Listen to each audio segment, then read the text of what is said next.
மேன்மையும் மாண்பு மிகுந்த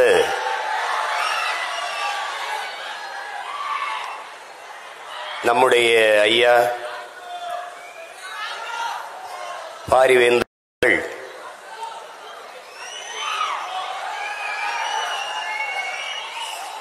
தமிழ் வளர்ச்சிக்காக தமிழ் பேராயம் என்ற ஒரு அமைப்பை தொடங்கி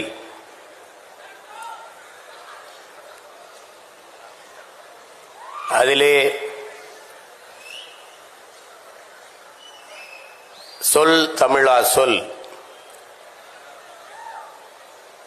என்ற தலைப்பிலே நாடெங்கிலும் ஆற்றல் மிக்க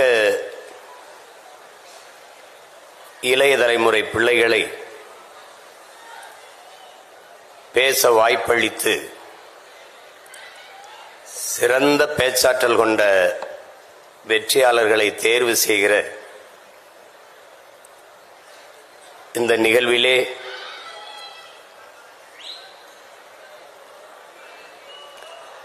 பங்கேற்று சிறப்பு செய்திருக்கிற பாரதிய ஜனதா கட்சியினுடைய மாநில தலைவர்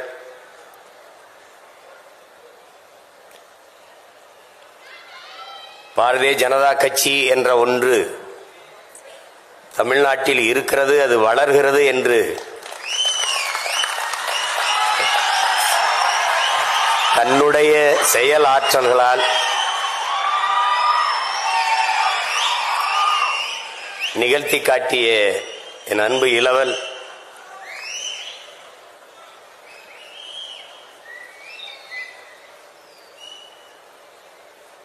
அண்ணாமலை அவர்களே,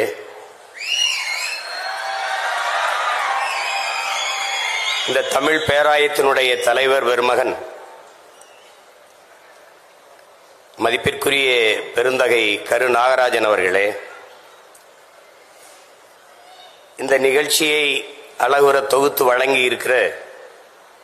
வழங்கி கொண்டிருக்கிற அன்பிற்கினிய ஜெய் கணேஷ் அவர்களே, பின்னின்று ஒருங்கிணைத்து ஒழுங்காக நடத்தி கொண்டிருக்கிற என் அன்பு தம்பி அருணாச்சலம் அவர்களே,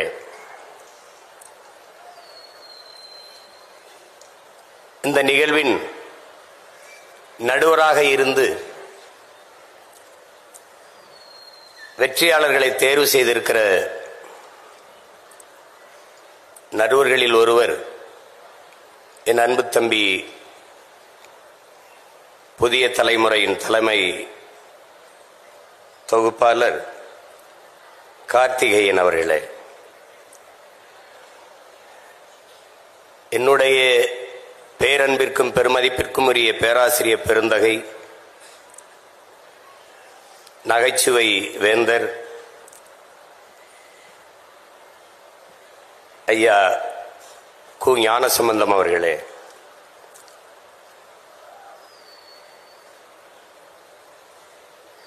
இங்கே எங்களுடைய ஐயா ஞானசம்பந்தம் அவர்கள் குறிப்பிடும்போது நம்முடைய முன்னவர்களில் கடையலு வள்ளல்கள் பாரி காரி ஓரி ஆய்நல்லி அதியமான் பேகன் என்று கடையலு வள்ளல்களில் தலை சிறந்த வள்ளல்கள் பாரியும் பேகனும் தான். பாரியை படித்திருக்கிறோம், பார்த்ததில்லை, ஆனால் இப்போது பார்க்கிறோம். அது நம்முடைய ஐயா பாரிவேந்தர் அவர்கள். அப்படி என்ன செய்துவிட்டார் உங்கள் ஐயா என்று சிலர் எண்ணலாம். என் மூலமாகவே படிக்க வசதி இல்லாத பல பேர் இந்த பல்கலைக்கழகத்திலே படித்திருக்கிறார்கள், படித்துக் கொண்டும் இருக்கிறார். அப்படிப்பட்ட ஒரு பெருமகன் பல்கலைக்கழகம் நடத்தினோமா, பல தொழில்களை செய்தோமா போனோமா என்று இல்லாமல் தன் தாய்மொழி தமிழ் வீழ்ச்சியுறாமல் மீட்சியுற வேண்டும், எழுச்சியுற வேண்டும் என்பதற்காக தமிழ் பேராயம் என்ற ஒன்றை தொடங்கி அதன் மூலமாக இந்த சொல் தமிழா சொல் என்கிற ஒரு நிகழ்வை உருவாக்கி ஆகச்சிறந்த ஆற்றலாளர்களை தேர்வு செய்வது. நாடெங்கிலும் எவ்வளவோ விதைகள், அதில் வீரியமிக்க நெல்மணிகள் எது என்று கண்டுபிடிப்பது. தமிழர்கள் பொறுக்கு விதை மரபினர். தோட்டத்தில் நிறைய கத்தரிக்காய் காய்த்துக்கொண்டு காத்திருக்கும். ஆனால் எந்த காய் விதைக்கு சரியாக இருக்கும் என்று தேர்வு செய்து அதிலிருந்து விதைகளை தேர்வு செய்கிற மரபினர் நாம். நாடெங்கிலும் எல்லோரும் பேசுவார்கள், ஆனால் ஆகச் சிறந்த ஆற்றலாளர்கள் யார் என்று தேர்வு செய்கிற அந்த வீரியமிக்க விதை நெல்களை தேடி எடுத்து தமிழ் சமூகத்தில் விதைக்கிற அந்த அரிய பணியை செய்து கொண்டிருக்கிற எங்கள் ஐயா பாரிவேந்தர் அவர்களை எவ்வளவு பாராட்டினாலும் தகும். இந்த நிகழ்விலே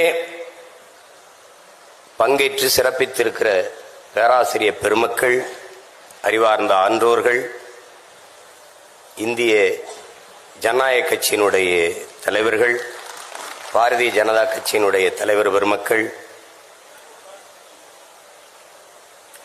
அரங்கை நிறைத்து அமர்ந்திருக்கிற என்னுடைய உயிரோடும் உணர்வோடும் கலந்து வாழ்கிற என் உடன் பிறந்தார்கள், உங்கள் அனைவருக்கும் என்னுடைய அன்பும் வணக்கம்.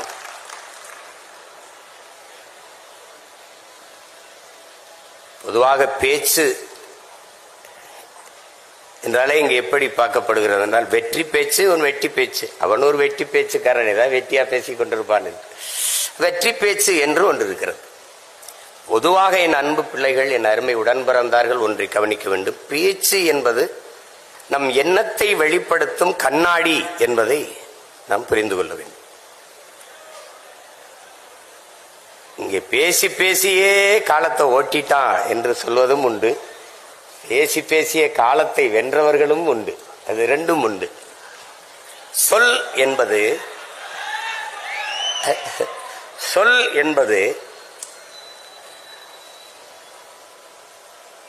சொல்லில் உயர் சொல் தமிழ் சொல்லை, அதை தொழுது படித்திரடி பாப்பா என்கிறான் பெரும்பாவளன் பாட்டன் பாரதி.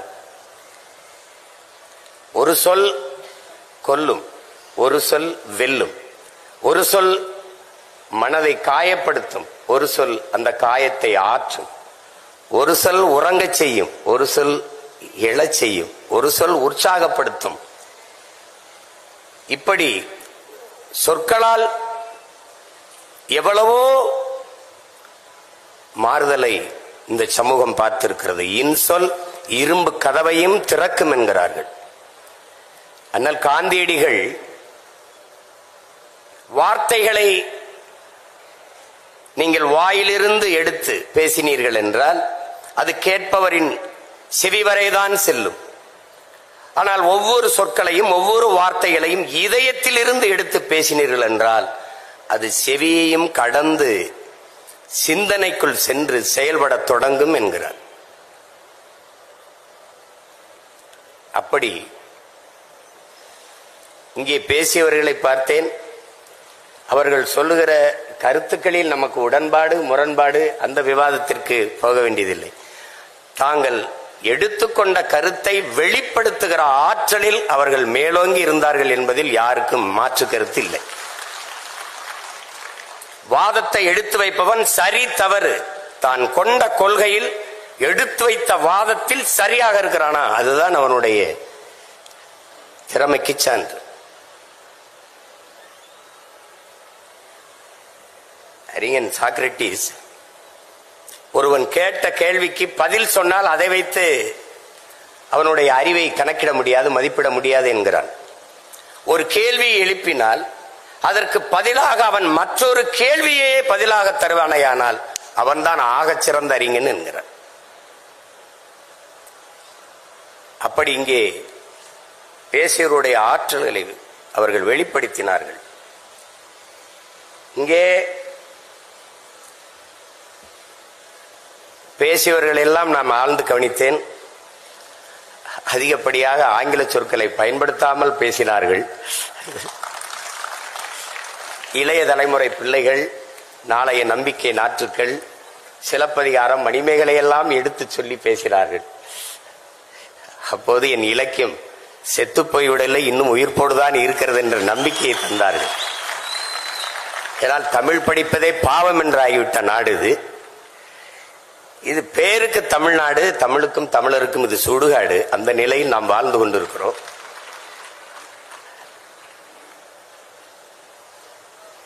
தமிழ் உலக மொழிகளின் தாய். எல்லா மொழிகளும் மனிதனால் பேசப்பட்டது. என் மொழி தமிழ்தான் இறைவனால் பேசப்பட்டது. மணிநெற்றி உமிழ்ச்செங்கன் தளல்புரை சுடர் கடவுள் தந்த தமிழ்ங்கிறான். சிவபெருமானே தந்த தமிழ்றாங்கிறான். நக்கீரனை உங்களுக்கு தெரியும், கொங்குதேர் வாழ்க்கை அஞ்சிரை தும்பி காமம் செப்பாது கண்டது மொழியுமோன்னு பாட்டை எழுதி அதை தருமிகிட்ட கொடுத்து அனுப்பிட்டாரு. அவன் பாண்டியன் அவையில பாடி, அது ஒரு பெரிய தர்க்கம் வருது. திருவிடையாளர் படம் பார்த்தா உங்களுக்கு தெரியும். எங்க ஐயா ஞானசம்பந்தம் சொன்ன மாதிரி அதுல என்னடா இருக்குன்னா, அதுல எது இருக்குதோ இல்லையோ என் தமிழ் இருக்குது, அதுதான் முக்கியமானது. அப்ப அந்த இடத்துல நக்கீரன் பாட்டுல குறை கண்டுட்டாரு. அது பெண்களுக்கு இயற்கையிலே கூந்தல்ல மனம் இருக்காது, வாசனை திரவியங்கள் நறுமணமிக்க மலர்களை சூடுவதால் தான் வாசம் இருக்கும்னு சொல்லி தர்க்கம். கோபத்துல நெற்றிக்கணை திறந்து எரிச்சிடறாரு, சாம்பல் ஆயிடுறாரு. வந்தது இறை என்று தெரிஞ்சிருச்சு. உடனே எல்லாரும் கெஞ்சுறாங்க. பாண்டிய மன்னல்ல இருந்து எல்லாரும் கெஞ்சின உடனே பொற்தாமரை குளத்துல போய் நீ நக்கீரா எழுந்து வா அப்படின்னு வந்தோடனே, நக்கீரா உன் தமிழோடு சற்று நான் விளையாடவே வந்தேன்கிறார். நக்கீரனின் தமிழ் எள்ளி பருக வந்தவன் எங்கள் சிவன். அங்க அவ்வை மாடு மேய்ச்சிருக்கான். ஒரு பையன் மரத்து மேல உட்கார்ந்துருக்கான். அறிவு மூதாட்டி அவை வருகிறாள், களைத்து வருகிறாள். என்ன பாட்டி களைப்பா இருக்கா, உனக்கு வேணா நாவற்பழம் உலுக்கி போடவான்னு கேட்கிறான். சரி போடுன்றான். அது சுட்ட பழம் வேணுமா சுடாத பழம் வேணுமாண்ணா, பழத்திலோட வாடா சுட்டது சுடாதுன்னு கேட்குது. உடனே இருக்கு பாறேன்னு உலுக்கி விடுறான். அந்த பழம் தரையில விழுந்தோடனே சத்துன்னு விழுந்து அது மண்ணோட மண் ஒட்டிடுது. கனிஞ்ச பழம் உங்களுக்கு தெரியும், தரையில விழுந்தா பாதி இப்படி அமுங்கிரும், அது மண் ஒட்டிக்கிடும். அதை எடுத்து சாப்பிடணுங்கிற ஆர்வத்தில் அவ்வை எடுத்து ஊதிடுறான். மண்ணை உதிர்க்கிறதுக்கு ஊதிடுறான். ஊதினவன மேல இருந்தவன் கேட்டுறான், என்ன பாட்டி பழம் சுடுதான்னு கேட்டுறான். உடனே புரிஞ்சிருக்கிறது. வந்தது சாதாரண ஆடு மேய்க்கிற சிறுவன்ல இறை என்று தெரிந்தவன, நீ யாரப்பான்னு கேட்டன, நீ தெரியல நல்லா பாருன்னா நம்ம பாட்டன் முருக பெருமகனார் நிக்கிறாரு. அவ சொல்றான், அவ்வையே உன் தமிழ் அள்ளி பருகவே நான் வந்தேன்ட்டு. அவன் நக்கீரனின் தமிழோடு விளையாட வந்தோம்ங்கிறான். உன் தமிழ் அள்ளி பருகவே நான் வந்தேன்கிறான் முருக பெருமகன். அதுதான் அந்த படத்திலே வரும். இறையனாரும் எம்பெருமாள் முருகவேலும் அகத்தியரும் கட்டிச்சா காத்த தமிழ் சங்கத்தில் வரும். அன்னைக்கு நம்ம முன்னோர்கள் சங்கம் வைத்து தமிழ் வளர்த்தார்கள், எல்லாம் சரியா இருந்துச்சு. நாம் இன்னைக்கு அதே சங்கம் வச்சு சாதி வளர்க்கிறோம், எல்லாம் நாசமா போச்சு. ரெண்டு அதான் இங்க இருக்கிற பிரச்சனை. தமிழ்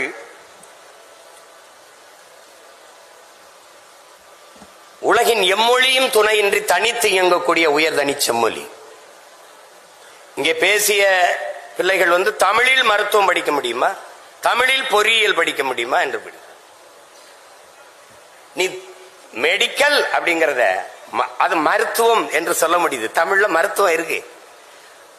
இன்ஜினியரிங் பொறியியல், தமிழில் பொறியியல் இருக்கும்போது பொறியியல் தமிழ்ல படிக்க முடியாதா, மருத்துவம் படிக்க முடியாதா?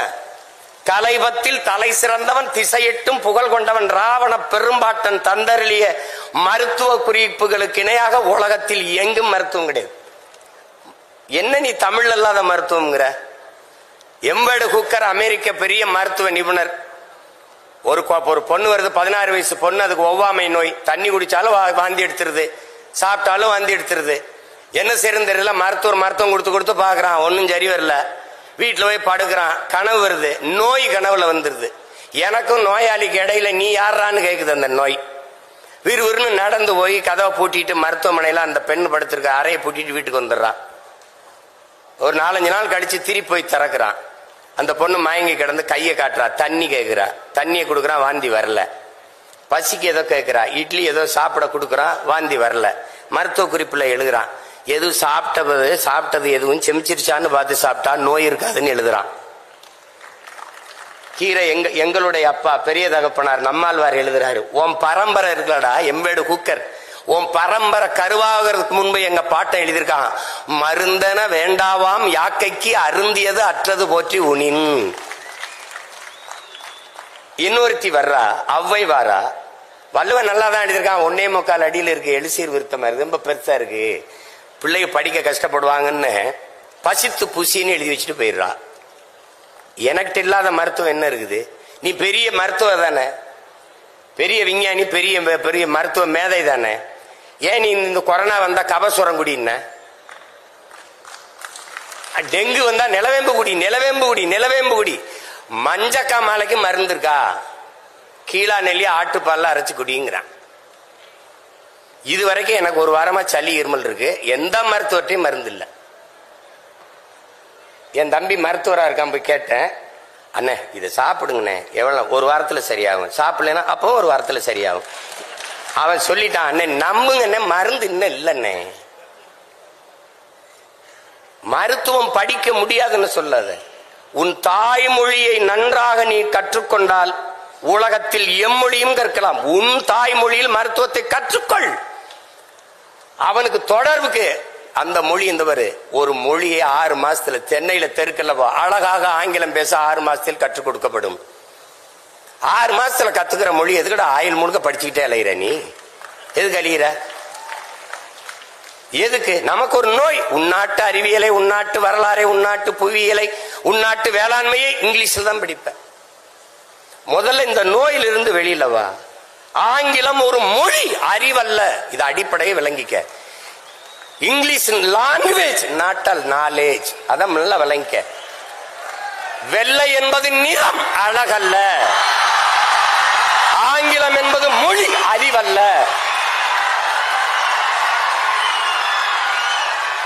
நீ வணங்குகிற நம் தெய்வங்கள் எல்லாமே கருப்பு தான். அந்த திமிர் நமக்கு இருக்கணும். அம்மா போட்டு உனக்கு உளவியலா ஒரு நோய் வந்துருது, வெள்ளையா இருக்கிறதா அப்படின்னு எல்லாம் வெள்ளையாக்கிட்டான். பன்னி வெள்ளை, சக்கரை வெள்ளை, கோழி வெள்ளை, எல்லாம் வெள்ளை, நடிகர் வெள்ளை, நடிகர் வெள்ளை. அதனாலதான் நாட்டிலே பெரிய தொல்லை. அதான் ஒளி, இந்த நோயிலிருந்து வெளியில வா. அவன் மொழி அவனுக்கு, நம்ம மொழி நமக்கு. அமெரிக்காவில் பள்ளிக்கூடம் போகாதவன் ஆங்கிலம் பேசுவான், பிரிட்டன்ல பிச்சைக்காரன் இங்கிலீஷ்ல பிச்சை எடுப்பான். அது அறிவுன்னு சொல்லிடுவியா? போட்டு குழப்பிக்காத. அது எப்படி, அது தமிழ் படி. இங்க பாரு, இங்க பாரு, உன் தாய்மொழி, தாய்மொழியை இங்க பாரு, தாய்மொழியில் கற்றவன் உலகத்தில் படைக்கிறான், தாய்மொழியில் கல்லாதவன் பயன்படுத்துறான். எல்லா நாடும் maiden, German maiden, Japan maiden, Hong Kong maiden, China maiden, Singapore maiden. ஏன் நாடு மேக்கின்? மை டியர்,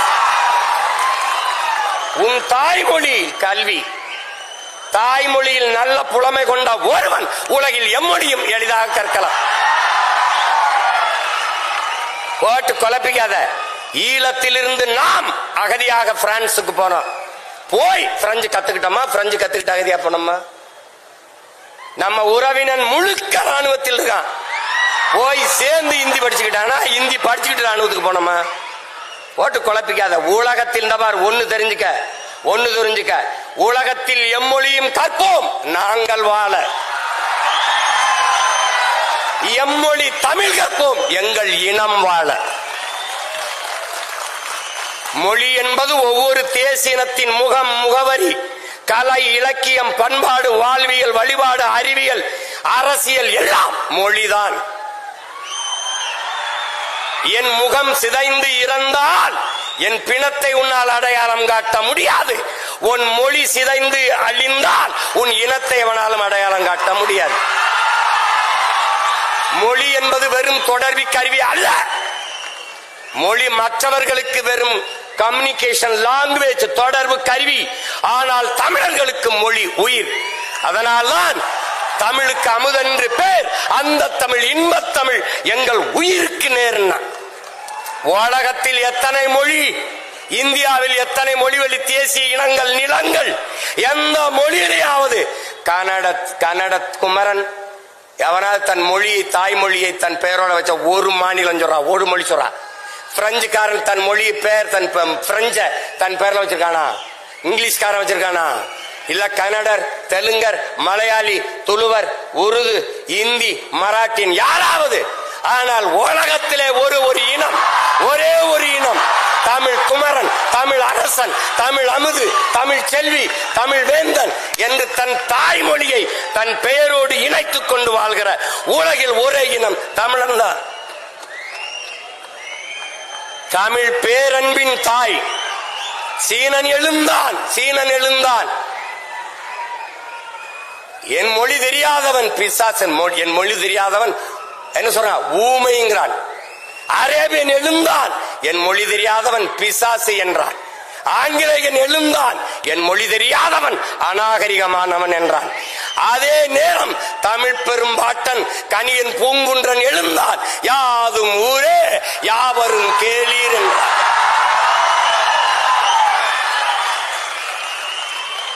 கம்பன், கபிலன், இளங்கோ எல்லாரும் நம் முன்னவர்கள் உலகு உலகு உலகு என்றுதான் உலகம் தழுவி நேசித்து பாடியிருக்கிறான்.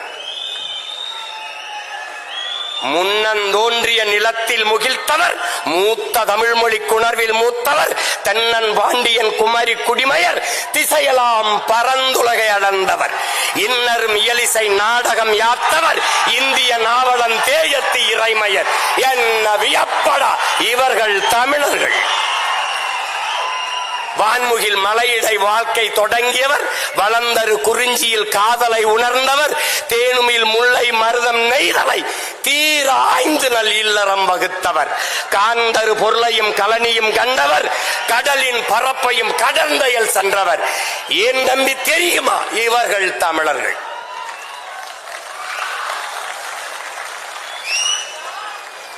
ஆங்கிலம் அறிவின் மிஸ்டுகிற இயேசு பிறந்த 500 ஆண்டுகளுக்கு பிறகு உருவான மொழி ஆங்கிலம். இயேசு பிறப்பதற்கு 500 ஆண்டுகளுக்கு முன்பே தமிழின் தொன்மை இலக்கண நூல் தொல்காப்பியம் இருக்குது, உருவாகல இருக்குது. என்ன ஆங்கிலத்தில் சிறப்பு வச்சிருக்க நீ? என் மொழியை நீ எடுத்துட்டா உனக்கு சொல்லல. 500க்கு மேற்பட்ட கலை சொற்கள், உயிர் சொற்களை நான் போட்டது உனக்கு. உடன், என்னுடைய உடன் ஒரு எஸ் போட்டு சடன். என்னுடைய பேச்சு ஒரு எஸ் சேர்த்து ஸ்பீச்.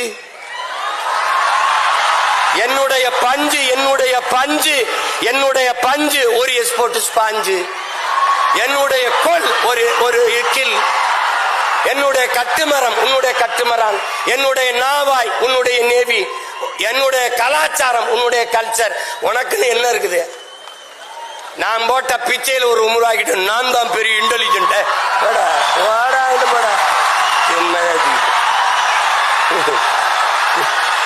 தம்பி, உலகத்தில் எல்லோரும் அவரவர் தாய்மொழியில் பேசுகிறார்கள்.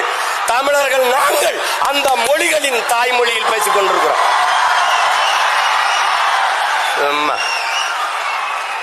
இந்த நாட்டின் பிரதமர் மாண்புமிக்க ஐயா நேரு அவர்கள், ஐயா பிரதமர் மோடி அவர்கள் உலகம் பூரா செல்றாங்க. என்ன சொல்றாங்க?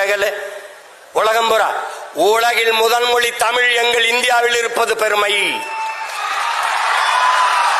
இந்திய மொழிகளின் தொன்மையை தமிழில் இருந்து அறியலாம். உலகில் பல்வேறு நாடுகளில் மக்கள் தமிழை கற்றுக்கொள்ள பேரார்வம் கொண்டு வருகிறார்கள். நான் சொல்லல, நாட்டின் பிரதமர். ஏய், நீ இங்க பாரு, நீ ஒண்ணு தெரிஞ்சுக்க. பெத்த தாயை பட்டினி போட்டுட்டு எத்தனை ஆயிரம் அன்னதானம் செஞ்சாலும் உனக்கு பலன் இல்லை. தாய்மொழி தெரியாமல் நீ எவ்வளவு பெரிய எவ்வளவு மொழிகளை கற்றாலும் நீ அறிவு கட்டவன். பெத்த தாய் யாருன்னு தெரியாம நீ எப்படி நீ இருப்ப? என்னன்னு சொல்றது? நீ மனநிலை பிறண்டு போனவன், நீ நினைவற்றவன். ஒண்ணுதான் உன் தம்பி தங்கைகளே, ஒண்ணுதான் நீங்க நல்லா நினைச்சுக்கணும். இந்த அரங்கத்திற்கு எத்தனை சாளரங்கள் சன்னல்கள், அத்தனைகளாக உலக மொழிகளை நாம் வைத்துக் கொள்ளுவோம். ஆனால் நுழைவாசலாக இருக்கிற தலைவாசலாக நம்முடைய தாய்மொழி தமிழை நாம் வைத்துக் கொள்வோம்.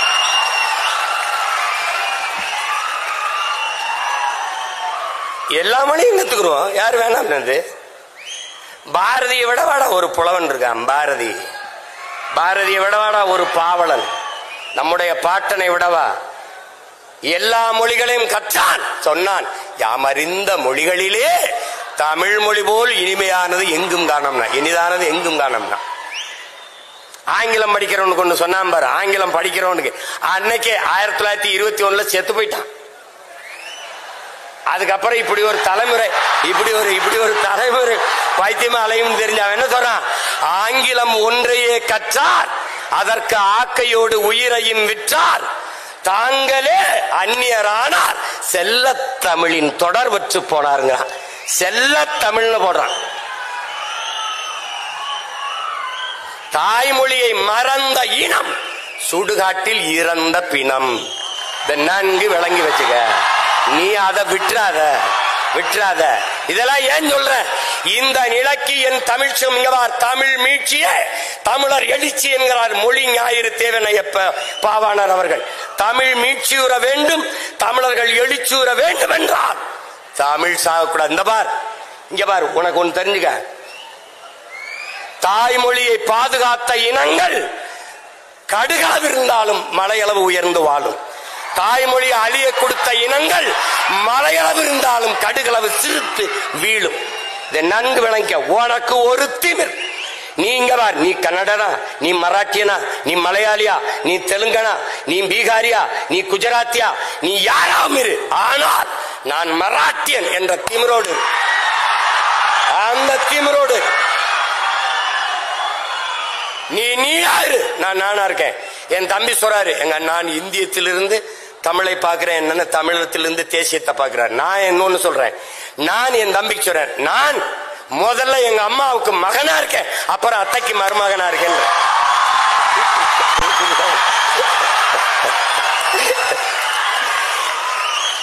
இந்த தேசம் நல்லா இருக்கணும்னா, இந்த நாடு நல்லா இருக்கணும்னா, என் வீடு நல்லா இருக்கணும், என் வீடு நல்லா இருக்கணும், உன் வீடு நல்லா இருக்கணும், அவர் வீடு நல்லா இருக்கணும், அவர் வீடு நல்லா இருக்கணும். எல்லா வீடும் நல்லா இருந்தால் நாடு நல்லா இருக்கும். தட்சாலி வராங்க, இவ்வளவுதான்.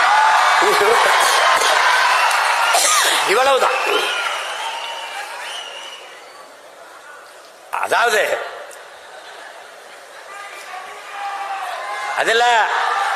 அதுல இங்க பாரு, அதுல மருத்துவம் கல்வி, பொறியியல் கல்வி தமிழில் படிக்க முடியுமா என்பதற்கு அதற்கு சான்று இங்க பார்.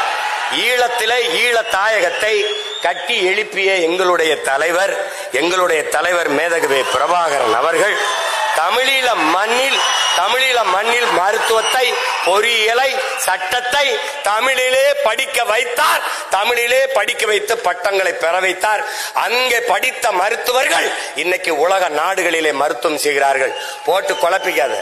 நீ தமிழ்ல படிச்சவன் தான் அப்துல் கலாம்னு ஒருத்தன் அணுகுண்டு கண்டுபிடிச்சு வெடிச்சு இந்தியா வல்லரசு ஆயிருக்கு. யாரு? நம்ம ஐயா தான். நம்ம ஐயா மயில்சாமி அண்ணாதுரையிலிருந்து சிவத்திலிருந்து எல்லாரும் தாய்மொழி கல்வியில கற்றவர்கள் தான். நீ என்ன தொடக்க கல்வி தமிழ்ல இருக்கணும் அப்படின்னு வேற இருங்க. அண்ணாட்ட 8ஆம் வரைக்கும் தமிழ் படிச்சா போதும். அதுக்கப்புறம் எம்ஏ தமிழ் இலக்கியம், முதுகலை தமிழ் இலக்கியம் படிச்சவனே பொழிப்புற தேடிக்கிட்டு இருக்கான். எங்க ஐயாவுக்கு தெரியும், தமிழ் துறை பேராசிரியர் எங்க ஐயா இருக்காங்க, ஞான சம்பந்தம். என்னுடைய பேராசிரியர் தோ பரமசிவம், அவருடைய நண்பர். அவரை விட வரலாற்று ஆய்வறிஞனும் என்ன சொல்றது, தொல்பொருள் ஆய்வறிஞனும் தமிழறிஞனும் கிடையாது. அவருடைய மாணவன். நான் சொல்றேன் கேளு. முதுகலை தமிழ் இலக்கியம் படிச்சவனே பொழிப்புற தேடிக்கிட்டு இருக்கான். பொழிப்புரை தேடக்கூடாது என்று பாக்களை எழுதிய பெருமகன் நம்முடைய பாட்டன் பாரதி தான். நேரடியா அச்சமில்லை அச்சமில்லை அச்சம் என்பதில்லைன்னு வந்துட்டான். மற்ற எல்லா பாக்களுக்கும் சங்க இலக்கியத்திலிருந்து எல்லாத்துக்கும் பொழிப்புரை. அப்ப பேரங்க அண்ணா சொல்றாங்க, முதுகலை தமிழ் இலக்கியம் படிச்சவனே பொழிப்புரை தேடிக்கிட்டு இருக்கான். நீ என்னடா எட்டா போட நிக்கலாம்? தமிழ் ஒரு பெருங்கடல், நீ கரையோடு நின்னா போதுன்றியேங்கிறாரு.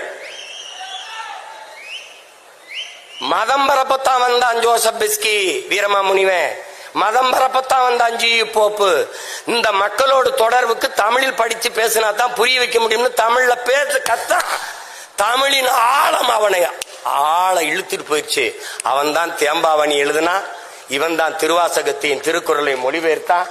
தமிழ் மாணவன் இங்க உறங்குறான்னு சொல்லிட்டு போனா, இங்க பேசிய ஒரு தங்கச்சி சொல்லுது, என் மொழியில் இல்லாத என்ன இருக்கு உலகத்திலே? உன் மொழியில் பாரு.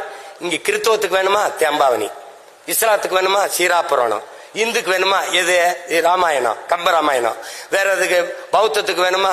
எழுதினவனே சிலப்பதிகாரத்தை எழுதினவனே அவன் சமணன், சமண துறவிதான். பௌத்தத்துக்கு வேணுமா மணிமேகலை, சமணத்துக்கு வேணுமா சமண துறவி இளங்கோடி எழுதிய சிலப்பதிகாரம். எல்லா சமயங்களுக்கும் தமிழில் காப்பியம் இருக்கு, இலக்கியம் இருக்கின்றால் உலகில் ஒரே மொழியில் தான் இருக்கு. மற்ற மொழிகள் எல்லாம் உலகில் பிற மொழிகளின் துணையின்றி இயங்க முடியாது. இந்திய பெருநிலத்திலே எந்த மொழியும் இயங்க முடியாது. இப்ப சினிமானா பிக்சர்லு சினிமாலு தான் எல்லா இடத்துலையும். ஆனால் எனக்கு திரைப்படம்னு ஒண்ணு இருக்கு. இது எல்லா இடத்துலையும் மைக் தான் தம்பி, ஆனா எனக்கு ஒளி வாங்கி இருக்கு. இது எல்லா இடத்துலையும் ஸ்பீக்கர் தான் தம்பி, எனக்கு ஒளி பெருக்கி. இது எல்லா இடத்துலையும் லைட் தான் தம்பி, எனக்கு இது விளக்கு. புரியுதுன்னு நினைக்கிறேன்.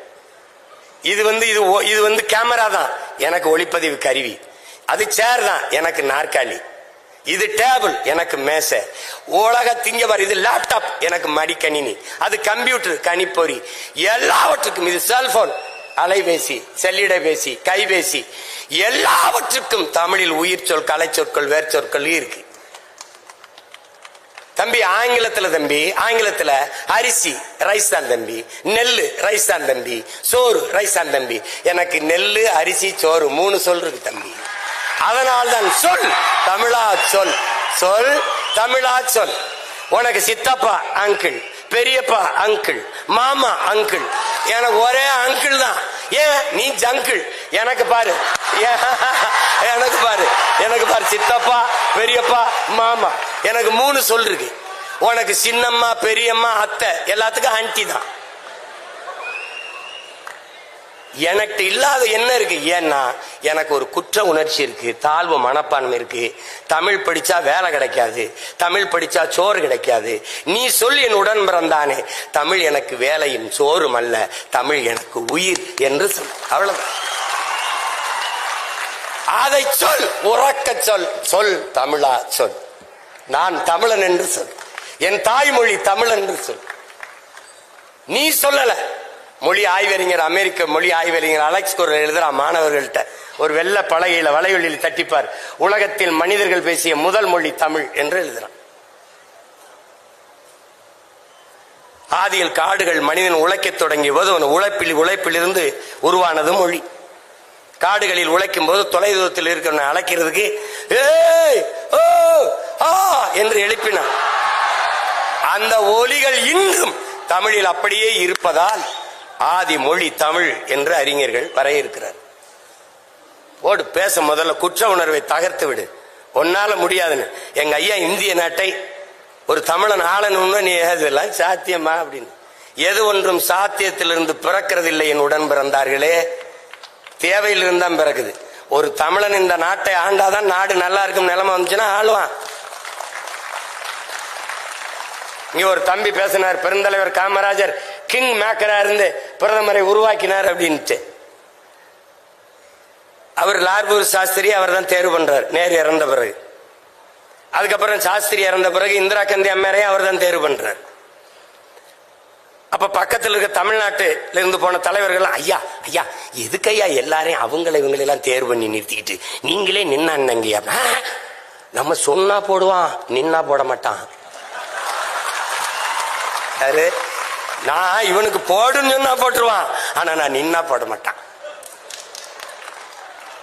ஒரு காலம் வரும், அதுக்கான ஒரு காலம் வரும். தமிழ்நாட்டை ஒரு தமிழன் ஆண்டு இந்திய மாநிலங்களிலேயே மிக முதன்மையான மாநிலங்களாக கல்வி, மருத்துவம், வேலை வாய்ப்பு எல்லாவற்றிலையும் ஆகச்சிறந்த மாநிலமாக உயர்த்தினால் இந்திய பெருநாடு தமிழ்நாடு போல சிறந்து விளங்க என்ன செய்யலாம் என்றால், அந்த நாட்டை ஆண்ட முதன்மை அமைச்சரிடத்தில் இந்திய பெருநாட்டை கொடு என்கிற நிலை உருவாங்க. இவ்வளவுதான். இதுல போட்டு குழப்பிக்காத நீ. ஆனா இங்கே திராவிட மாடலை பின்பற்றினா என்ன? ஓட்டுக்கு 500, அதை எல்லாரும் பின்பற்று. இந்த வாக்குக்கு காசு வாங்குற நிலையை ஒழிக்காம நம்ம பேசுற எந்த சீர்திருத்தம், எந்த முற்போக்கு எதுவும் பயன்பெறாது, எதுவும் பயன்பெறாது. இதை அரசியல் பேசக்கூடாதுன்னு சொல்றதெல்லாம் அது எங்க ஐயாவும் சொல்ல மாட்டாங்க. இங்க என் தம்பி இருக்கிறப்ப அப்ப எங்க ஐயாவும் சொல்ல மாட்டாங்க. சொல்லணும் எங்க ஐயா ஞானசம்பந்தத்துக்கு உங்களுக்கு தெரியுமில்ல. இப்ப இங்க வந்து கொஞ்சம் அடக்கி வச்சுட்டு போயிட்டாங்க, நேரம் குறைவு. எங்களுக்கெல்லாம் நாங்கெல்லாம் முன்னாடி இருக்கும்போது பள்ளிக்கூடத்து பேராசிரியர் பாடம் நடத்திக்கும் போது குரலை சொல்லி இன்னார் செய்தாரு ஒருத்தர், அவர் நானே நன்மை செய்து விடால் சொல்லுப்பா, இந்த குரலை சொல்லுப்பா. அவன் எந்திரிச்சு, ஐயா இன்னொரு தடவை சொல்லுங்க. என்னப்பா இன்னார் செய்தாரு ஒருத்தர், அவர் நானே நன்மை செய்து விடால் சொல்லுப்பா. ஐயா என்ன ஒரே ஒரு தடவை. ஏய் என்னப்பா நீ? எங்க வாத்தியாரெல்லாம் ஒரு தடவை அந்த குரலை சொன்னா அப்படியே மனசுல வச்சு திருப்பி சொல்லுவோம். அவன் உங்களுக்கு யாரோ நல்ல வாத்தியார் பாடம் நடத்திருக்காரு ஐயா. அப்புறம் ஒரு தடவை வீட்டுக்கு போயிருக்காங்க. வீட்டுக்கு போகும்போது சின்ன சின்ன பசங்க 3 வயசு இந்த பேச வந்த பருவத்தில் இருக்க பசங்களாம் உட்காந்து தொலைக்காட்சி பார்த்துட்டு இருந்திருக்கான். பார்த்தீங்கன்னா பெரியவங்க வந்தோடனே போங்க போங்க போங்க அப்படின்னு அனுப்பி விட்டுருமா. போகும்போது 3 வயசு பசங்க 2 பேர் பேசிட்டு போறாங்களா, என் வாழ்க்கையிலே இந்த மாதிரி படத்தை நான் பார்த்தது இல்லை அப்படின்னு. யாரு? ஐயா சொல்றாங்க. 3 வயசு பையன் சொல்றான், என் வாழ்க்கையிலே பார்த்தது இல்லைன்னு போயிட்டு போறான். அது அரசியலை நீங்க எப்படி எடுத்துக்கிறீங்கன்னு என் அன்பு பிள்ளைகள் தெரியல. ஒண்ணு நீங்க புரிஞ்சுக்கணும். ஒரு அண்ணனா, ஒரு மூத்தவனா நான் சொல்ல கடமைப்பட்டிருக்கேன். அரசியல் என்பது ஒரு வாழ்வியல் என்பதை நீங்க புரிஞ்சுக்கணும். அறிவியல் புவியியல் போல அது ஒரு வாழ்வியல். இன்னைக்கு ஸ்ரீஹரிகோட்டால இருந்து விண்கலம் இத்தனை மணிக்கு ஏவப்படணுங்கிறது முடிவு செய்யறது எது? அரசு. அந்த அரசை முடிவு செய்யறது எது? அரசியல். இந்த நாட்டோட ரஷ்யா உக்ரைனோட இத்தனை மணிக்கு தாக்குதல் நடத்தணும் முடிவு செய்தது அரசு. அந்த அரசை தீர்மானிச்சது எது? அரசியல். அப்ப அரசியல் என்பது ஒரு வாழ்வியல். அரசியல் வேண்டாம் என்று நீங்கள் விலகி நிற்பது என்பது வானமே இல்லாத பூமியில் வாழப்போகிறேன் என்பது எப்படிப்பட்டதோ அப்படிப்பட்ட ஒரு கருத்து. அண்ணல் காந்தியடிகள் அரசியல் என்ற எண்ணம் இல்லாதவன் மனிதனாகவே இருக்க முடியாதுன்ட்டாரு. மனிதனாகவே இருக்க முடியாது. லெனின் இன்னொரு மடி மேல போய் என்ன சொல்றார்? ஒவ்வொரு மனிதனின் ஒவ்வொரு வார்த்தையிலும் அரசியல் பிறக்குதுன்ட்டாரு. அது நல்லா கவனிச்சுக்கணும். பிளாட்டோ என்ன சொல்றான்? அரசியல் வேண்டாம் என்று நீ விலகி நிற்கலாம், ஆனால் அரசியல் உன்னை விட்டு ஒருபோதும் விலகாதுங்கிறான். அரிஸ்டாட்டில் என்ன சொல்றான்? அரசியல் வேண்டாம் என்று நீ விலகி நின்றால் யாரை அருவருக்கிறியோ அவன் ஆட்சியின் கீழே வாழ நேரிடும். அதான் இப்ப நேரிட்டுச்சு. உனக்கு புரியுதுன்னு நினைக்கிறேன். நீ கற்றவன் எவரு? வெற்றிடம் என்றே ஒன்று கிடையாது, காற்று நிரப்பிவிடும் அம்மா சேத்தும். அப்ப கற்றவர்கள் நிரப்பாத இடத்தை கயவர்கள் நிரப்பிவிடுவார்கள். நீங்கள் படித்தவர்கள் எல்லாம் நமக்கு எதுக்கு பிரச்சனை என்று விலகுகிறீர்கள். அதுதான் நாட்டுக்கே பிரச்சனையாக மாறிவிடுகிறது. நீ ஊழல் லஞ்சத்தை ஒழிக்கணும். எங்கிருந்து ஒழிப்பாய்? உன் உள்ளத்தில் இருந்து ஒளி. நான் ஊழல் லஞ்சத்திற்கு எதிரானவன், நான் ஊழல் லஞ்சத்திற்கு எதிரானவன், நான் ஊழல் லஞ்சத்துக்கு எதிரான. ஒவ்வொருவரும் ஊழல் லஞ்சத்துக்கு எதிர். ஊழல் லஞ்சம் ஒழிஞ்சிடும். இதை புரிஞ்சுக்கிட்டு வேலை செய்யணும். இந்த உலகத்தை நீ எப்படிப்பட்ட மாற்றத்திற்கு கொண்டு வர விரும்புகிறாயோ அதை உன்னிலிருந்து தொடங்கு. இதுதான் கோட்பாடு. நான் சரியா இருக்கேன், நீ சரியா இரு, அவர் சரியா இருக்கட்டும், அவர் சரியா இருப்போம், நாம் சரியாக இருப்போம், நாடு சரியாயிரும். இதை புரிஞ்சுக்கணும். அரசியல் வேணாம்னா இப்படி காலையில நீ பிதுக்கிற பர்பஸை, குடிக்கிற தேநீர், படிக்கிற செய்தித்தாள், படிக்கிற பாடம், பார்க்கிற வேலை, வாங்குற சம்பளம், உன் வாழ்க்கையில பிறப்பு சான்றிலிருந்து இறப்பு சான்றிதழ் வரை எல்லாத்தையும் தீர்மானிப்பது அரசு. அந்த அரசை தீர்மானிப்பது அரசியல். அப்ப உனக்கான அரசியலை நீ தீர்மானிக்கலன்னா அப்படி ஒண்ணு கணிச்சுக்க. அரசியலை கற்பிக்காதது கல்வியே இல்லை. அரசியலை தாண்டி ஆகச் சிறந்த கல்வியே இல்லை. நீ படிச்சவன்லாம் வெளியில போயிடுற. எங்க ஐயா சொன்னாங்க பாரிவேந்தர், 10 பேருக்கு மேல படிப்பே இல்லாதவன் தான் அமைச்சரா இருக்கிறான்ட்டு. நீ அவனை கொண்டு விட்டினா என்ன பண்ணுவான்? தர்மாக்கோல் தான் விடுவான். அப்ப நீ ஒண்ணும் பண்ண முடியும். நீ இங்க உட்கார்ந்து ஆல்பர்ட் ஐன்ஸ்டீன் அவர்கள், தாமஸ் ஆல்வா எடிசன் அவர்கள், நீ படிச்சுட்டு இருப்ப. ஆல்பர்ட் ஐன்ஸ்டீன் என்ன சொன்னார்? வெப்பத்தை தடுக்க தர்மாக்கோல் விட தருவாரு. படிச்சு போட்டிதான் அது ஒன்னதுக்கு பயன்படாது. அப்போ அதனால முதல்ல நமக்கு ஒரு திமிர் இருக்குன்னு, அந்த திமிர்ல தான் நிமிர்வு வரும். சும்மா போட்டு எல்லாம் பயந்துட்டு தெரியாத. இதெல்லாம் நமக்கு ஒரு குற்ற உணர்வு என்னன்னா, நம்மளால முடியாது, நம்மளால இது ஆகாது. உனக்கு ஒரு சொல்லுங்கள். நம்ம வர்றதுக்கு முன்னாடி இங்க இக்கரைக்கு அக்கறை பச்சைன்னு பொன்மொழி தமிழனுக்கு தான் இருக்கு. நேரம் பொன் போன்றதுன்னு கற்பிச்சவன். இந்த பொண்ணு வேணா இன்னொரு பொண்ணு வாங்கிக்கலாம். நேரம் பொன் போன்றதுன்னு எவன் சொன்னது? நேரம் உயிர் போன்றதுங்கிறான் வெள்ளக்காரன். நீ டைம் இஸ் கோல்டுன்னு படிச்சுட்டு இருக்க. நேரம் உயிர் போன்றது, போனா வராது. இக்கரைக்கு அக்கறை பச்சை, அதுலதான் நீ செத்த. நீ இப்ப என்ன செய்யணும்? எக்கரைக்கும் இக்கரையே பச்சை. அதானே அவன் மின்னுவதெல்லாம் பொன்னல்லங்கிறான், நீ இக்கரைக்கு அக்கறை பச்சைங்கிற. அதை பார்த்து ஏமாறாதங்கிற. நீ பச்சையில தான் நிக்கிற. ஆனா அந்த பச்சை நல்லா இருக்கேன்னு இதுலதான் நீ தோற்ற. நீ திமிரியில் இந்த பாரு, இங்க பாரு, ஜூலியஸ் சீசர் சொல்றான், உன்னுடைய தகுதியை ஒருவன் எழுந்து அறிவிக்கிறதுக்கு முன்னாடியே நீ சொல்லிடுறான், நான் ஆக சிறந்தவன் என்று நீ சொல்லிருன்றான். அறிவை கடன் கொடுத்த இனத்தின் மக்கள் நாம். உலகிற்கு அறிவியல், தொழில்நுட்பம், நாகரிகம், பண்பாடு, வேளாண்மை எல்லாவற்றையும் கற்பித்து கொடுத்த இனம் நாம். அதை நல்லா கவனிச்சுக்க. ஓடுகிற நீரை தடுத்து பாசனத்திற்கு பயன்படுத்த முடியும் என்று 1800 ஆண்டுக்கு முன்னாடி தடுப்பணை கட்டி வேளாண்மைக்கு பயன்படுத்திய பெரும்பாட்டன் கரிகால் பெருவளத்தானின் பேரனும் பேத்திகளும் இங்க உட்கார்ந்திருக்கிறீர்கள். எதனுடைய நிழலும் கீழே விழும். தஞ்சை பெருவுடையார் கோயிலின் நிழல் கீழே விழுகுதா பாரு. எப்படி கட்டிருப்பான் பாரு உன் பாட்டை. எவடா இந்த கற்களை மேல ஏத்திருப்பான்? இன்னைக்கு வேணா விசை அணி இருக்கு, தூக்குறான் போடுறான். அப்ப எப்படி ஏத்திருப்பான்? உனக்கு என்ன தன்னின பெருமை அறியாம தாழ்ந்து விழுந்து போன நீ. உனக்கு ஒன்னும் தெரியாது. இப்ப நானே ஒரு வெள்ளையா, இப்ப நான் என் தம்பி எல்லாம் கொஞ்சம் வெள்ளையா, கொஞ்சம் இங்கிலீஷ்ல, அப்ப எப்படி பேசுறாப்ல யாரு? சீமானா? சீமா. ஆமா ஆமா, அந்த நாடகத்தில் நல்லா அடிச்சிருக்காப்ல, இந்த மாயாண்டி குடும்ப நாடகத்தில் என்றப்ப. அப்பதான் வலிக்கும் பாரு. 3 மணி நேரம் பேசி ரத்தம் வேர்வையா உரிய கொட்டி இப்படி இறங்கி தொண்டை வறண்டு கீழே வம்பது. சீமா, மாயாண்டி குடும்பத்துல சூப்பரா ஆக்ட் பண்ணிருக்கீங்க. அப்ப என்ன சொல்லு, கர்மம் அதையே செஞ்சுட்டு இருந்திருக்கலாம் போல இருக்குது. இந்த கர்மத்துக்கு ஏண்டா வந்தோம்னு தோணும். இவனுக்காடா இவ்வளவு நேரம் பேசணும்?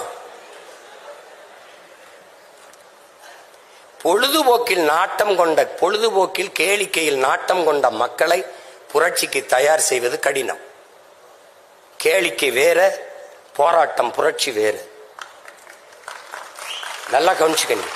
உங்களுக்கான தலைவர்களை பொழுதுபோக்கு தளத்தில் தேடாதீர்கள், போராட்ட களத்தில் தேடுங்கள்.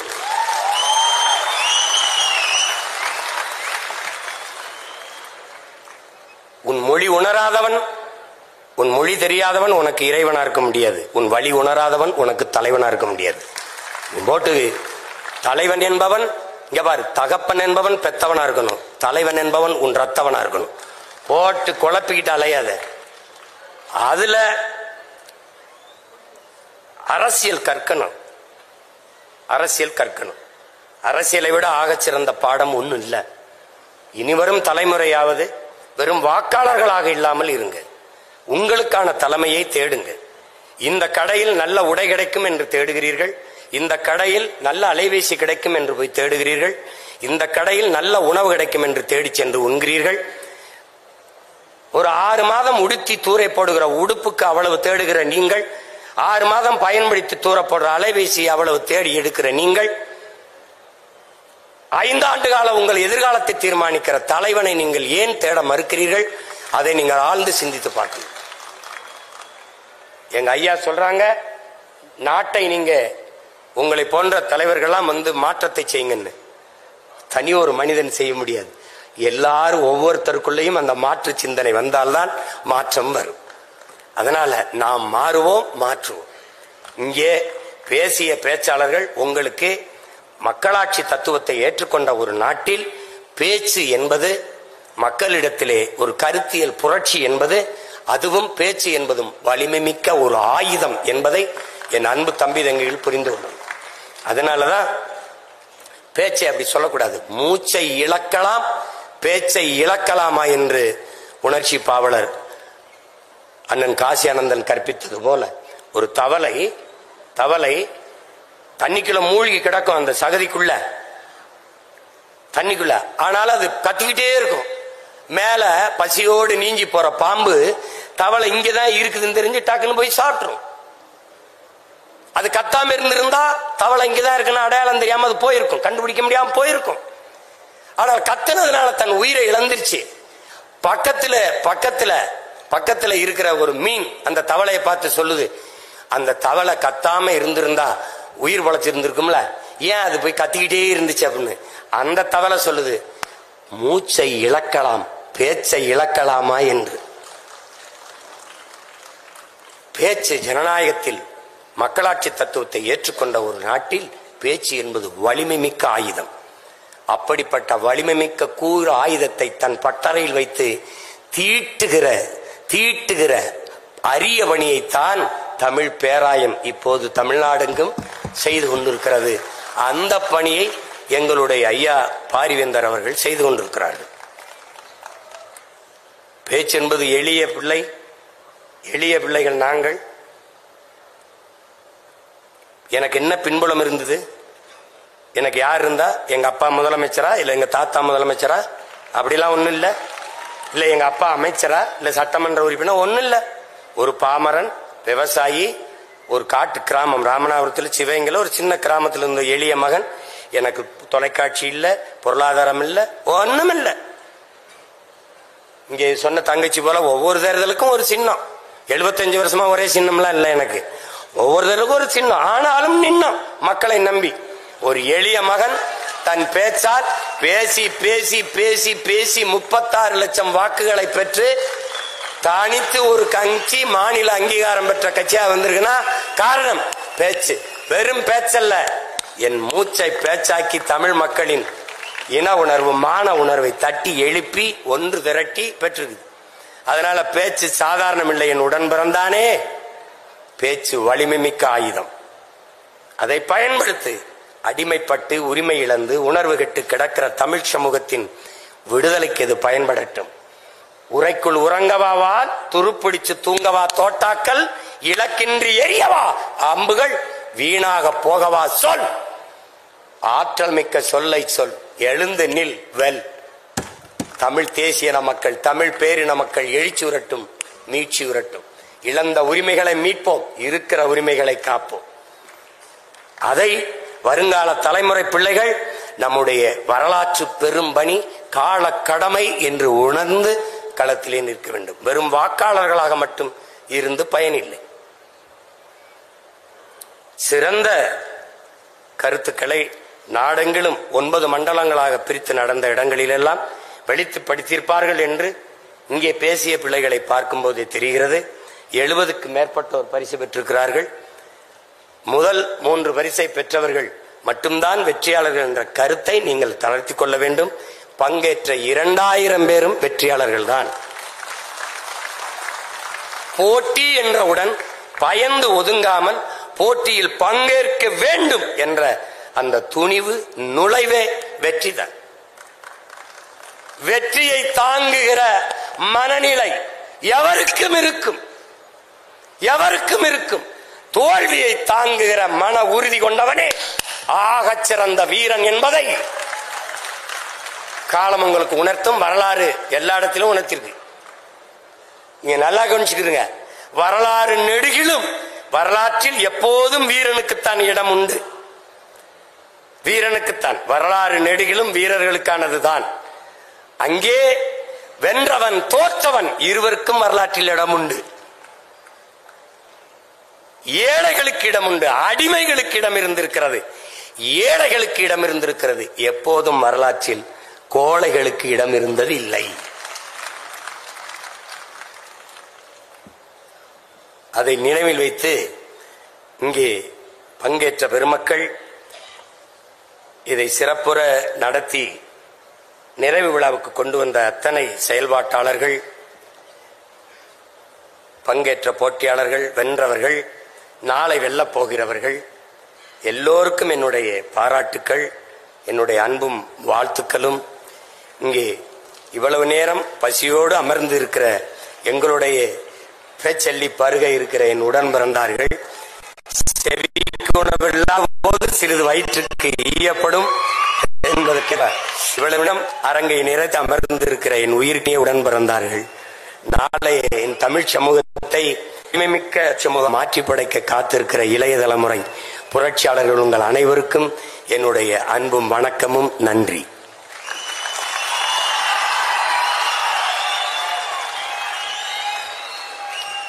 இருந்தமிழே உன்னால் இருந்தேன், இமையோர்தம் விருந்தமிழ்தம் என்றாலும் வேண்டேன் என்று சொல்வார்கள். அதுபோல இன்றைக்கு உணவு கூட முக்கியமில்லை, நாங்கள் இந்த பேச்சை கேட்பதற்காக தான் அமர்ந்திருக்கிறோம் என்று இந்த அரங்கை மிக அழகாக ஆக்கி அமர்ந்திருக்கக்கூடிய அனைவருக்குமே நன்றி. மிக முக்கியமான போட்டி, 8 போட்டியாளர்கள்ல அந்த 3 பேர் யார் அப்படின்னு சொல்ற வரைக்கும் எல்லாரும் அரங்குக்குள்ள இருந்தீங்கன்னா மகிழ்ச்சி. உங்க உணவு இன்று சற்று தள்ளி போகிறது, அதுவரை காத்திருக்கவும். உட்கார்ந்து இருக்கக்கூடிய அத்தனை பேருக்கும் மனமார்ந்த நன்றி. அடுத்ததாக இந்த மிக சிறப்பாக இந்த சிறப்புரையை வழங்கிய திரு சீமான் ஐயா அவர்களுக்கு உங்களின் பலத்த கைத்தட்டலோடு மீண்டும் ஒரு முறை எங்களுடைய மனமார்ந்த நன்றியை தெரிவித்துக் கொள்கிறோம். தற்போது பரிசு வழங்கக்கூடிய நிகழ்வு, ஏன்னா 74 பிள்ளைங்க வெவ்வேறு மாவட்டத்திலிருந்து வந்திருக்கிறாங்க, அவங்களுக்கு ஆதரவு தெரிவிக்க ஒரு முறை கைத்தட்டலோட நம்ம காத்திருப்போம். அதுக்காக தான், அது வரைக்கும் அரங்குக்குள்ளே இருங்க. இந்த தற்போது பரிசு வழங்கக்கூடிய இந்த நிகழ்வு மாண்பமை வேந்தர் ஐயா அவர்களுடைய முன்னிலையில நாம் தமிழர் கட்சியின் தலைமை ஒருங்கிணைப்பாளர் திரு சீமான் அவர்களும் பாரதிய ஜனதா கட்சியின் மாநில தலைவர் திரு கே அண்ணாமலை ஐயா அவர்களும் வழங்கி சிறப்பிக்கிறார்கள். அதற்கு முன்னால் இந்த இறுதிச் சுற்று இதன் நடுவராக இருந்து சிறப்பித்த பேராசிரியர் ஞானசம்பந்தன் ஐயா அவர்களுக்கு மாண்பமை வேந்தர் ஐயா அவர்கள் நினைவு பரிசு வழங்கி சிறப்பிக்கிறார்கள். உங்களின் பலத்த கைத்தட்டலோடு அடுத்ததாக திரு கார்த்திகேயன் அவர்களுக்கு மாண்பமை வேந்தர் ஐயா அவர்கள் நினைவு பரிசு வழங்கி சிறப்பிக்க இருக்கிறார்கள். மீண்டும் ஒரு வேண்டுகோள், அரங்கினுள்ளே இன்னும் சற்று நேரம் காத்திருக்கவும். விரைவாக அந்த 3 வெற்றியாளர் யார் என்பதை அறிவிக்கிறோம். தற்போது இந்த 74 பேர் 9 மண்டலங்களில் வெற்றி பெற்ற பரிசு பெற்றவர்களுக்கு பரிசு வழங்கக்கூடிய நிகழ்வு. ஒவ்வொரு மண்டலமாக அந்த வெற்றியாளர்கள் யார் என்பதை தற்போது அறிவிக்க இருக்கிறோம். முதலாவதாக சென்னை மண்டலம் சே பாண்டி கணேஷ் அவர்களுக்கு 1 லட்சம் ரூபாயும் அவருக்கான வெற்றி கோப்பையும் தற்போது வழங்கப்படுகிறது. மாண்பமை வேந்தர் ஐயா அவர்கள் முன்னிலையில் திரு கே அண்ணாமலை அவர்களும் நாம் தமிழர் கட்சியின் தலைமை ஒருங்கிணைப்பாளர் சீமான் ஐயா அவர்களும் வழங்க இருக்கிறார்கள். உங்களின் பலத்த கைத்தட்டலோடு அடுத்து இள சஞ்சனா 75,000 ரூபாய் பரிசு, சென்னை மண்டலத்தில் 2ஆம் பரிசு 75,000 ரூபாய் பரிசு பெறுகிறார். அடுத்து 3வது க சதீஷ்குமார் 50,000 ரூபாய் பரிசு பெறுகிறார். உங்களின் பலத்த கைத்தட்டலோடு அவருக்கு பரிசு வழங்கப்படுகிறது. அடுத்து தி கோகுல் ஆறுதல் பரிசு பெறுகிறார் 20,000 ரூபாய்.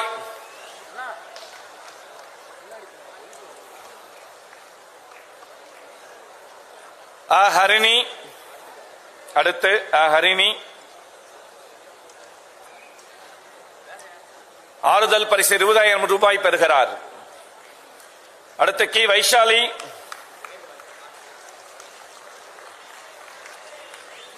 ஆறுதல் பரிசு 20,000 ரூபாய் அவர் பெறுகிறார்.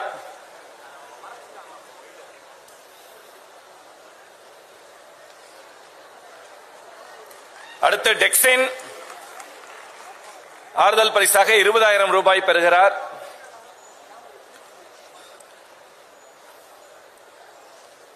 அடுத்து மு சந்துரு அவர்கள் ஆறுதல் பரிசாக 20,000 ரூபாய் பெறுகிறார்.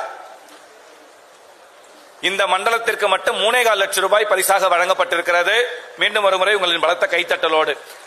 அடுத்ததாக வேலூர் மண்டலம் முதல் பரிசு பெறக்கூடியவர் கு மதுஷா அவர்கள் 1 லட்சம் ரூபாய் பரிசு பெறுகிறார். அந்த மண்டலத்திற்கான பரிசு கு மதுஷா அவர்கள் 1 லட்சம் ரூபாய் பரிசு பெறுகிறார்.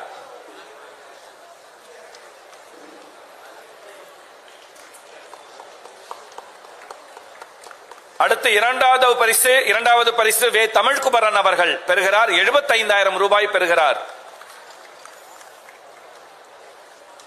அடுத்து மூன்றாம் பரிசு பெறக்கூடியவர் தமிழரசி அவர்கள் 50,000 ரூபாய் பெறுகிறார். தமிழரசி அவர்கள் 50,000 ரூபாய் பரிசு பெறுகிறார். அடுத்ததாக ஆறுதல் பரிசு பெறக்கூடியவர்கள் கௌசல்யா அவர்கள் 20,000 ரூபாய் பரிசாக பெறுகிறார்.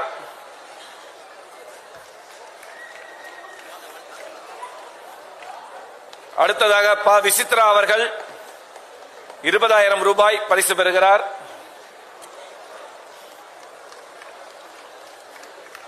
அடுத்த மோனிஷா அவர்கள் 20,000 ரூபாய் பரிசு பெறுகிறார். அவர்கள் சார்பாக அவர்கள் தந்தை வருகிறார்.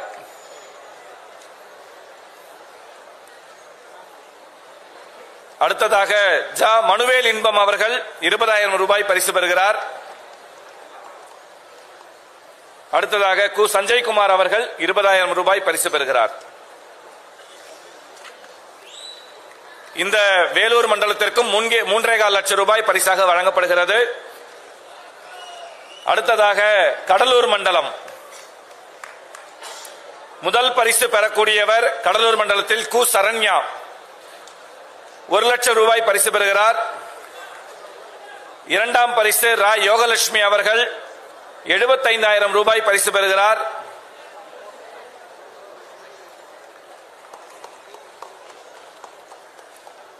அடுத்து மூன்றாம் பரிசு நவநிதி அவர்கள் 50,000 ரூபாய் பரிசாக பெறுகிறார்.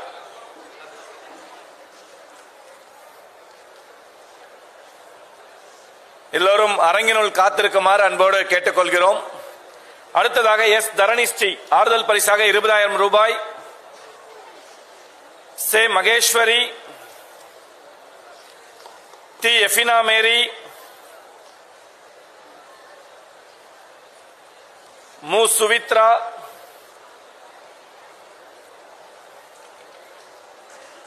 எல் ராதிகா அவர்கள்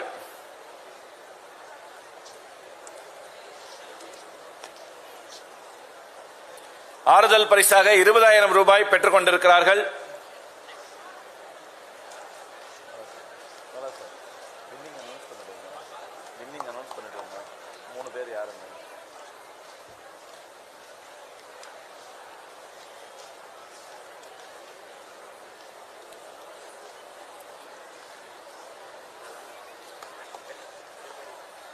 அடுத்ததாக திருச்சி மண்டலத்தில் முதல் பரிசாக 1 லட்சம் ரூபாய் பெறக்கூடியவர் வை ஜெயந்தி அவர்கள். உங்களின் பலத்த கைத்தட்டலோடு அவருக்கு இந்த பரிசு வழங்கப்படுகிறது. அடுத்ததாக 75,000 ரூபாய் ச ஆஷிக் டோனி அவர்கள் 75,000 ரூபாய் பரிசாக பெறுகிறார்.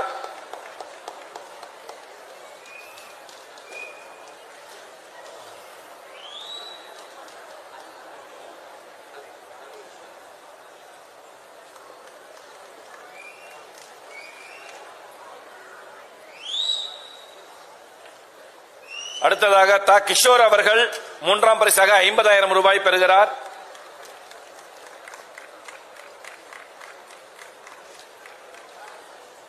இந்த மண்டலத்தில் ஆறுதல் பரிசாக 6 பேர் பெறுகிறார்கள்.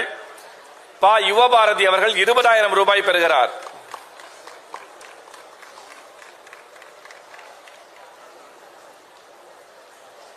பொன் ஹரிணி அவர்கள் 20,000 ரூபாய் பரிசு தொகை. அடுத்ததாக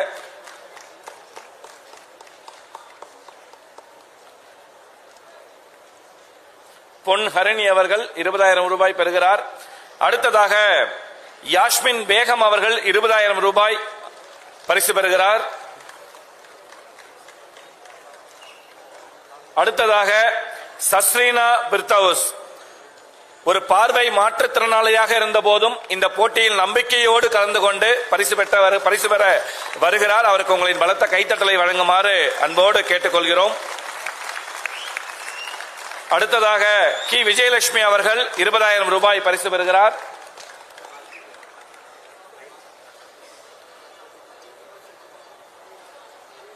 அடுத்ததாக 20,000 ரூபாய் பரிசு பெறக்கூடியவர் சே தீப்ஷிகா அவர்கள். இந்த மண்டலத்தில் மட்டும் 3,45,000 ரூபாய் பரிசு வழங்கப்பட்டுள்ளது. அடுத்ததாக தஞ்சை மண்டலத்தில் முதல் பரிசு பெறக்கூடியவர் மு காவியா அவர்கள் 1,00,000 ரூபாய் பரிசு பெறுகிறார். 75,000